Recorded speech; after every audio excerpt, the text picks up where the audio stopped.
হঠাৎ কেঁপে কেঁপে জ্বর, প্রচণ্ড মাথা ব্যথা, আবার কখনো শরীরের প্রতিটি জয়েন্টে ব্যথা। এমন লক্ষণ বা উপসর্গ নিয়ে যেন জেলা জুড়ে চরম আতঙ্কে সাধারণ মানুষ। সম্প্রতি এমন লক্ষণ দেখা দিলে মানুষ ছুটে যাচ্ছে হাসপাতালে, পরে পরীক্ষা নিরীক্ষা শেষে ধরা পড়ছে ডেঙ্গু নামক রোগের। স্থানীয়দের পাশাপাশি এই রোগে আক্রান্ত হওয়ার দৌড়ে পিছিয়ে নেই ক্যাম্পে বসবাসরত রোহিঙ্গারাও। হাসপাতালের বেডে তাদের উপস্থিতি রয়েছে অনেক। মানে ফরানো শটফট করতো, হ্যান দিয়ে গাছ জড়াইতো, মানে হালকা গাছ জড় কেউ দেখতো না।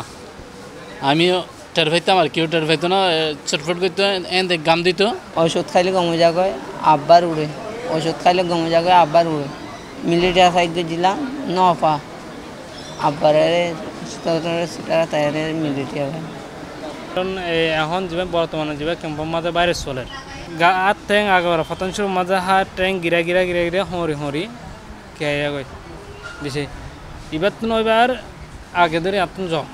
অনেকে বাড়ির আঙ্গিনা অপরিষ্কার রাখার কথা অকপটে বললেও আবার অনেকের কাছে এই রোগের উৎপত্তির বিষয়টি এখনো অজানা, শুধু জানে অনুভবের কথা।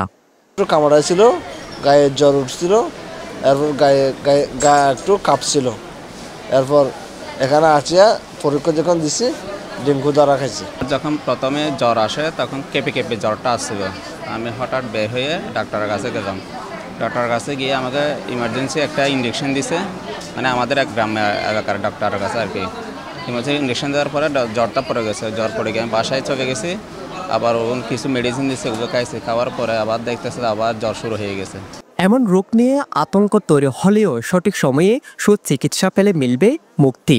তবে সদর হাসপাতালের এই কর্মকর্তা বলছে, বাড়ির আশেপাশে ঝোপঝাড় কিংবা নালা অপরিষ্কার রাখার কারণে সেখান থেকে এই রোগের উৎপত্তি।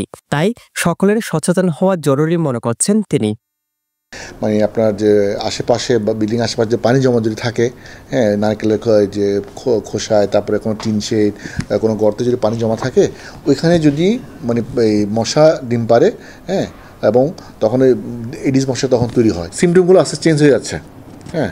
এবং তবে ডাক্তাররা কিন্তু খালি ডেঙ্গু NS1 টেস্ট নেগেটিভ আসলেও যে ডেঙ্গু না এটা বলা যাবে না। অনেক সময় কিন্তু ফলস নেগেটিভ আসে, কিন্তু ডাক্তার রোগীর লক্ষণ দেখে, ওই প্লেটলেট কাউন্ট দেখে আমরা কিন্তু চিকিৎসা দেখি। তো চিকিৎসা খুবই সহজ, ডেঙ্গুতে কিন্তু তেমন কিন্তু এটা মানে মারাত্মক চিকিৎসা না। যদি সাধারণ ডেঙ্গুর জন্য জাস্ট প্যারাসিটামল, খাবার স্যালাইন, হ্যাঁ। আর যদি মারাত্মক হয় তখন অ্যাকর্ডিং টু নিড, হ্যাঁ, যদি স্যালাইন দেওয়া লাগে স্যালাইন নিতে হবে, হ্যাঁ, যদি অ্যান্টিবায়োটিক লাগে অ্যান্টিবায়োটিক দিতে হবে। তথ্য বলছে 2023 সালে ডেঙ্গু রোগ ধরা পড়ে কক্সবাজার সদর হাসপাতালে ভর্তি হন 2468 জন নারী পুরুষ, এর মধ্যে 308 জন রোহিঙ্গা। এছাড়া ডেঙ্গু রোগে আক্রান্ত হয়ে মারা যায় 9 জন। ঠিক 2024 সালে এসে এই ডেঙ্গু রোগ নিয়ে কক্সবাজার সদর হাসপাতালে ভর্তি হয় 3674 জন, যা এর আগের বছরের তুলনায় 1206 জন বেশি। এর মধ্যে রোহিঙ্গা ছিল 324 জন এবং মারা যায় 7 জন ব্যক্তি। গেল 6 মাসে 107 জন ডেঙ্গু রোগে আক্রান্ত হয়েছে, যেখানে রোহিঙ্গা আক্রান্ত হয় 27 জন। চলতি মাসের মাত্র 10 দিনে আক্রান্তের সংখ্যা 32, যেখানে একজনের মৃত্যুও হয়। সাম্প্রতিক পরিসংখ্যান কক্সবাজারের ডেঙ্গু পরিস্থিতির যে বার্তা দিচ্ছে তা ভয়াবহ।